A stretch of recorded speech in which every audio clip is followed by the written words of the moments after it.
Hello everyone, আসসালামু আলাইকুম। Welcome to my channel recipes by নিশি।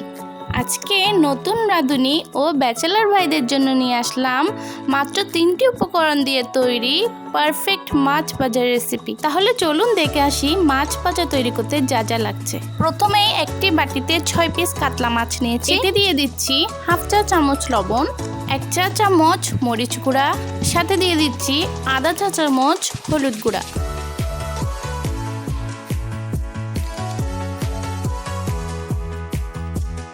সব মশলা মাছের সাথে ভালো করে মেখে নিচ্ছি। এই পর্যায়ে চুলার মিডিয়াম হিটে একটি ফ্রাই প্যান বসিয়ে আধা কাপ তেল ভালোভাবে গরম করে নিচ্ছি। তেল কিন্তু খুব ভালোভাবে ধোয়া ওটা গরম করে নিতে হবে। গরম হয়ে এলে মাছের টুকরোগুলো সাবধানে দিয়ে দিচ্ছি।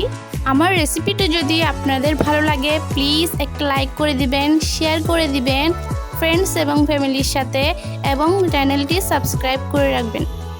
চুলার আঁচ মিডিয়াম টু লো এর মাঝামাঝি রেখে মাছগুলো এক পাশ ভালোভাবে ভেজে নিতে হবে। মাছের টুকরোগুলো এক পাশ লাল করে ভেজে নেওয়ার পর উল্টে দেব।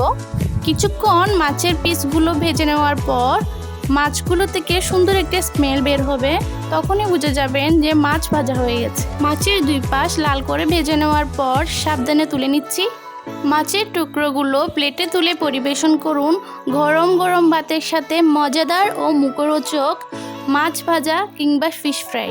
সহজ ও নিত্য নতুন রেসিপি পেতে আমার চ্যানেলটি ভিজিট করবেন। Thanks for watching.